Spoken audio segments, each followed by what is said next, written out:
voy a decir algo que ningún gobierno se atreve a reconocer sin maquillaje. España se está apagando. No por una guerra, no por una catástrofe natural, no por una pandemia eterna, sino por algo mucho más silencioso y mucho más peligroso. Cada vez nacen menos españoles y cada vez somos un país más viejo. Crisis de natalidad, lo llaman en los informes. Envejecimiento de la población, dicen los expertos. Suena frío, técnico, lejano, pero detrás de esas palabras hay una verdad brutal. Si esto sigue así, dentro de unas décadas, España será un geriátrico con bandera. Y mientras la mayoría de políticos hablan de esto, como si fuera un fenómeno meteorológico inevitable, hay uno que ha decidido convertirlo en una batalla central: Santiago Abascal. Quédate con esta idea porque es el hilo de todo lo que vamos a hablar. No se trata solo de cuántos nacen, se trata de quién va a llenar este país en los próximos años, porque el vacío demográfico nunca se queda vacío, lo ocupa alguien, y ahí es donde el discurso de Abascal se vuelve explosivo. Durante años te han repetido la frase mágica: la familia que tengas, cuando quieras, si quieres, como quieras, y si no quieres, también está bien. Libertad total, ninguna presión, cero juicio, y está bien que nadie obligue a nadie a tener hijos, pero lo que nadie te contó es la factura colectiva de esa elección multiplicada por millones. Pueblos fantasmas, escuelas cerradas, hospitales llenos de mayores y vacíos de niños, pensiones colgando de un hilo, barrios donde es más fácil encontrar una residencia que un parque lleno. Abascal pone el foco justo ahí. Un país que deja de tener hijos, deja de creer en sí mismo. Y esa frase, que suena casi poética, es un misil directo a la línea de flotación de este modelo de vida. Mira a tu alrededor, piensa cuántos amigos tienes con más de 30 años y sin hijos. No porque no quieran nunca, sino porque ahora no toca, no es el momento. Primero hay que estabilizarse, ya veremos. Mientras tanto, el tiempo pasa. Llegan los 35, los 38, los 40, la hipoteca no baja, el trabajo no se estabiliza, el alquiler se come media nómina y de repente un día, cuando por fin parece que podrías, la naturaleza dice ya no. Esa historia se repite en miles de casas y detrás hay dos culpables. Uno personal, tus decisiones, sí, y otro político, un sistema que te hace casi imposible combinar proyecto de vida y proyecto de familia. Ahí es donde Abascal entra con el mazo. Os han vendido la moto de que se podía vivir eternamente como adolescentes y ahora descubren que el país se queda sin generaciones y su solución no es ayudaros a tener hijos, es traerse a otros de fuera para tapar el agujero. Porque esa es la otra parte de la ecuación que casi nadie quiere unir en la misma frase: baja natalidad y migración masiva como solución demográfica. La izquierda lo formula así: España necesita inmigrantes para sostener el sistema de pensiones. Es decir, renuncian a que nazcan españoles y deciden que el futuro del país lo sostendrá gente que viene de otros países, otras culturas, otros valores. Abascal responde con algo que muchos piensan, pero casi nadie dice en voz alta. La solución a que no nazcan españoles no es sustituirlos, es ayudar a que nazcan. Y aquí el discurso se vuelve nuclear. ¿Queremos un país que apuesta por sus hijos o un país que se resigna a importar población? La crisis de natalidad no es solo una curva en un gráfico, es algo que se ve en cada pueblo. En la España vaciada sí, pero también en las ciudades. Colegios que fusionan clases porque no hay suficiente niños, pueblos donde la media de edad son 60 años, comarcas enteras donde el silencio manda. Y mientras tanto, los gobiernos de turno anuncian planes de impulso a la natalidad que se reducen a 100 euros al mes, alguna ayuda puntual, mucha propaganda y cero cambios estructurales. Abascal plantea algo distinto: poner a la familia en el centro de la política. No como un adorno en los discursos, sino como prioridad real de presupuestos. Habla de bajar impuestos radicalmente a las familias con hijos, de dar ventajas brutales a quien se atreve a formar una familia numerosa, de facilitar vivienda, conciliación, ayudas directas. Y sobre todo, habla de devolver prestigio social a la maternidad y la paternidad. En un país donde decir que quieres ser madre joven se ve casi como un fracaso personal, un freno a tu desarrollo, una renuncia, suena casi revolucionario que un líder diga en un mitin: no hay proyecto vital más grande que traer hijos al mundo y educarlos. En la España de hoy eso suena rancio para unos y como aire fresco para otros. Hay otro ángulo que se silenció durante años: la presión económica. Cuando se habla de por qué la gente no tiene hijos, te hablan de cambios culturales, de que la mujer ya no está para cuidar, de que la juventud quiere vivir experiencias. Todo cierto en parte, pero cuando preguntas a la gente concreta, la respuesta que más se repite es brutalmente simple: no nos da. No da la nómina, no da el alquiler, no da el tiempo, no da la cabeza. Un niño no son solo pañales y potitos, es guardería, es ropa, es espacio en casa, es renunciar a horas extras, es perder oportunidades laborales, es asumir un riesgo en un país donde si te quedas sin trabajo puedes acabar fuera de casa en 2 meses. Abascal une este tema con otro de sus caballos de batalla, los bajos salarios, los impuestos altísimos, el coste de la vida. Y su tesis es clara: si quieres que la gente tenga hijos, deja de exprimirles, deja de castigar a quien trabaja, deja de convertir la vida en una carrera de obstáculos económicos. Habla de que el Estado prefiere gastarse millones en chiringuitos ideológicos antes que volcar recursos en apoyar a una pareja que duda entre tener un hijo o no. Y esa comparación cala, porque se ve, se nota, se palpa. Cada vez que sale una nueva subvención absurda a algo superfluo, hay una pareja en España que dice: con ese dinero podríamos pagar guardería 3 meses. El envejecimiento no es solo una cifra, es una sensación en la calle. Ves más bastones que carritos, ves parques medio vacíos entre semana, ves residencias privadas creciendo como setas, mientras los pediatras en la sanidad pública se reducen. Un país viejo vota pensando en el corto plazo, en la pensión del año que viene, no en cómo estará el país dentro de 30 años. Y eso, políticamente, le viene de lujo a los que mandan. Gestionar un país que no cree en su futuro es mucho más fácil.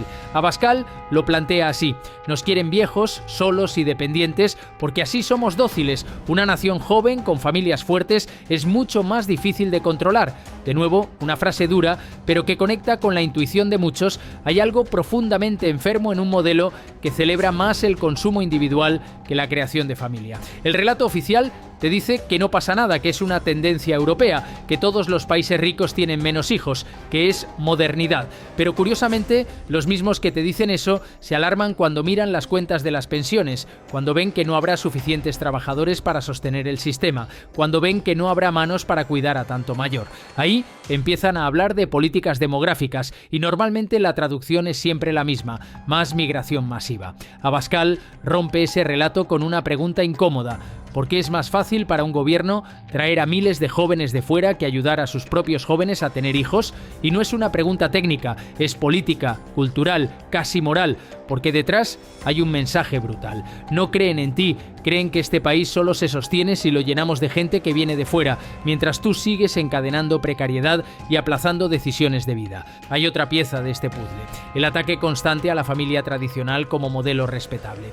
Durante años, cualquier mensaje en favor de matrimonio estable, de padres presentes, de madres que eligen cuidar a sus hijos, se ha ridiculizado como retrógrado. Se ha vendido como libertad el romper todos los vínculos, el vivir solo, el no comprometerse, el tener solo relaciones fluidas. Y ahora, cuando llegan las cifras, cuando los sociólogos se llevan las manos a la cabeza, nadie se hace cargo de ese relato previo. Abascal reivindica justo lo contrario: la familia tradicional como columna vertebral del país, no como única posible, sino como modelo al que volver a dar prestigio. Habla de madre y padre como dos figuras que el Estado no debe sustituir, de abuelos como pilar, de hijos como riqueza, no como problema. En un contexto donde todo se fragmenta, esa idea de volver a lo básico tiene mucha más fuerza de la que los analistas admiten. También conecta esta crisis con algo de lo que casi nadie habla: la soledad. España, país de bares, de plazas, de ruido, está convirtiéndose en un país de pisos donde vive una sola persona. Gente mayor sola, sí,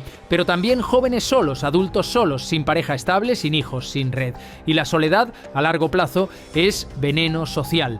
Menos niños, más ancianos, más gente sola, más medicación, más depresión, más fragilidad. Abascal lo utiliza como contranarrativa. Nos dijeron que seríamos más libres rompiendo todos los lazos, y lo que tenemos es un país más triste. El envejecimiento además tiene otra cara: la pérdida de energía colectiva. Un país con mayoría de mayores tiende a ser conservador en el peor sentido: no arriesga, no innova, no pelea. Mientras tanto, en otros lugares del mundo, sociedades jóvenes empujan fuerte, trabajan, tienen hijos, se expanden. Y España, mientras, mira cómo se apagan las luces pueblo a pueblo. Abascal no se queda en la nostalgia. No dice solo: antes teníamos familias grandes, antes éramos muchos hermanos. Lo que propone es un cambio de prioridades: menos gasto en ideología, más en infancia; menos ministerios de humo, más ayudas reales para quien decide tener un niño; menos campañas sobre nuevos modelos y más medidas para que quien quiere formar una familia no se estrelle contra el muro del alquiler, de los horarios imposibles, del trabajo precario. Por supuesto, recibe el ataque inmediato: quiere devolver a la mujer a la cocina, quiere imponer un modelo único de familia. Es un reaccionario. Pero muchas mujeres escuchan su mensaje y oyen otra cosa. Por primera vez, alguien dice que si quiero ser madre y dedicar tiempo a mis hijos, no soy una fracasada ni una esclava, sino alguien a quien este país debería ayudar, no castigar. La clave viral de este tema es que toca lo más íntimo, lo que la gente piensa por la noche. No es un debate lejano sobre geopolítica. Es, ¿voy a tener hijos? ¿Podré mantenerlos? ¿En qué país van a crecer? ¿Quién les va a cuidar si yo no estoy? ¿Quién me va a cuidar a mí cuando sea viejo? Cuando Abascal une todas esas preguntas en un relato, por muy bronco que sea su tono, suena más real que cualquier PowerPoint de un ministerio. Frente a la frialdad tecnocrática de índices de fecundidad, esperanza de vida y tasas de dependencia, él pone palabras de carne y hueso: abuelos, hijos, padres, pueblos que se mueren, aulas vacías, guarderías inalcanzables y, sobre todo, pone una idea que duele y engancha. Nos están robando el futuro porque han convencido a toda una generación de que el futuro no merece la pena. La crisis de natalidad y el envejecimiento son, en el fondo, un inmenso espejo donde España evita mirarse. Abascal coge ese espejo, lo pone delante y obliga a mirar. Puedes odiarle por lo que ves, puedes culparle del reflejo, pero no puedes negar que la imagen está ahí. Y mientras otros siguen cantando himnos al progreso abstracto, él hace la pregunta más antigua y más revolucionaria a la vez: ¿dónde están los niños? En la respuesta a esa pregunta se juega el destino del país. En la respuesta a esa pregunta se juega el destino del país. Y ahora viene la parte que más incomoda: tu propia responsabilidad, porque es muy fácil culpar solo a los políticos, al sistema, a la economía, a la cultura. Todo eso influye, claro, pero al final la decisión de tener hijos o no, de construir una familia o no, se toma en un salón concreto, en una cocina concreta, entre dos personas concretas que un día se miran y dicen: ¿lo hacemos o no lo hacemos? Lo que Abascal pone sobre la mesa es que esa decisión privada tiene consecuencias públicas gigantescas, que no es lo mismo que toda una generación diga no compensa a que esa generación reciba un mensaje político claro de que el país va a estar detrás, no en contra. Cuando un Estado te trata como cajero automático, como número estadístico, como mano de obra, es normal que tú no quieras darle más de ti, pero cuando un Estado te mira y te dice: si traes hijos a este país, yo voy a ayudarte de verdad, la ecuación cambia. De eso va, en el fondo, su propuesta, de reconstruir un pacto entre el ciudadano y la nación.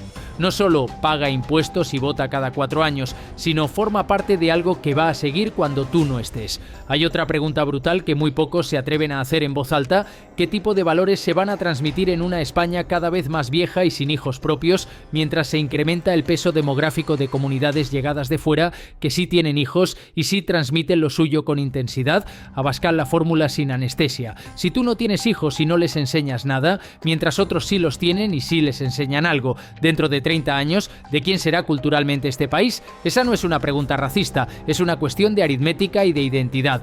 Y duele porque en el fondo todos intuimos la respuesta. La batalla por la natalidad no va solo de más bebés, va de quién rellena el hueco que tú dejas cuando decides no traer a nadie al mundo que herede tu forma de entender España. Por eso el discurso de Abascal parece obsesivo con palabras como patria, raíces, tradición, familia. Sus críticos se ríen, lo caricaturizan como un personaje antiguo, pero mientras ellos se ríen, las cifras siguen cayendo, los partos bajan, las aulas se vacían y la realidad, como siempre, va ganando la partida al chiste fácil. No se trata de obligar a nadie, ni de imponer maternidades forzadas, ni de culpar a quien no puede o no quiere tener hijos. Se trata de dejar de fingir que no pasa nada, de asumir que un país que desaparece demográficamente está renunciando a su voz en el mundo, y de decidir si queremos eso o no. Abascal ha elegido claramente. No, ha elegido la apuesta por la vida, por la continuidad, por decir alto y claro que España merece ser heredada por españoles que la sientan suya. A muchos les sonará incómodo, incluso agresivo, pero quizá lo verdaderamente agresivo ha sido pasar 20 años hablando de cualquier cosa menos de esto. Cuando dentro de unos años volvamos a mirar las cifras y veamos si este país rejuvenece o se hunde en la curva descendente, se recordará quién quiso abrir este melón y quién prefirió seguir hablando de eslóganes vacíos. Al final, todo se reduce a una imagen muy sencilla: una plaza llena de niños corriendo, gritando, jugando, molestando, llenándolo todo de ruido y de vida, o una plaza silenciosa, con bancos ocupados solo por mayores mirando al suelo y pensando en cómo era antes. Santiago Abascal ha apostado por la primera imagen. La pregunta es si tú también, o si te parece más cómodo mirar la segunda y decirte que son cosas de la modernidad.